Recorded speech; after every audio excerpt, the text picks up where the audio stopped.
September 21 இன்னைக்கு உங்கள்கிட்ட சொல்கிறது என்னென்னா, நீ உன் அருவருப்புகளை என் பார்வை நின்று அகற்றிவிட்டால் நீ அலைந்து திரிவதில்லை.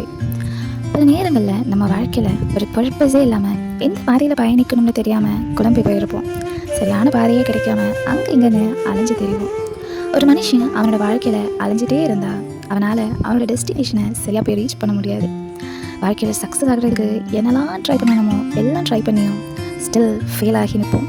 அப்போ நம்ம ரொம்பவே டயர்ட் ஆகிடும். இன்னும் எத்தனை காம்படிட்டிவ் எக்ஸாம்ஸ் ட்ரை பண்ணுறது, இன்னும் எத்தனை இன்டர்வியூஸ் அட்டன் பண்ணுறது, இப்படி பதில் தெரியாமல் அலைஞ்சு தெரிஞ்சு டயர்டாகியிருக்கீங்களா? உங்களை பார்த்து தான் இப்போ சொல்கிறாங்க, நீ உன் அருவருப்புகளை என் பார்வை நின்று அகற்றி விட்டால் நீ அலைந்து தெரிவதில்லை. யூஸ்வலாக நம்ம வாழ்க்கையில் நம்ம நினச்ச மாதிரி எதுவும் நடக்கலைன்னா நம்ம வாழ்க்கையில் இருக்கிற அலைச்சல்களை பார்த்து தேவனை அதிகமாக கேள்வி கேட்போம். ஆனால் நம்ம சைடில் எது தப்பு இருக்குதுன்னு யோசிக்கவே மாட்டோம். அதை தான் இதப்போ சொல்கிறாங்க. ஃபர்ஸ்ட், நம்ம வாழ்க்கையில் தேவனுக்கு பிரியமில்லாத அருவருப்புகளை நம்ம அகற்றும் போது நம்ம பாதையும் சுவைப்படும்.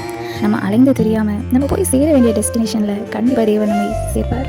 ஸோ இன்றைக்கி நீங்கள் உங்கள் முழு இருதயத்தோடு தேவனத்தில் திரும்பி உங்கள் வாழ்க்கையில் இருக்கிற அருவருப்பான பாவங்கள், ராங் ஃப்ரெண்ட்ஷிப்ஸ், ரிலேஷன்ஷிப்ஸ், அடிக்ஷன்ஸ் இதெல்லாம் தூக்கி எறியும் போது உங்கள் பாதை சிவைப்படும். அப்படி பர்பஸே இல்லாமல் அலைந்து தெரிய மாட்டீங்க. உங்களோட ஃப்யூச்சரை சரியான டைரெக்ஷனில் கொண்டு வருவார். True direction begins when wrong distractions end. Have a blessed day.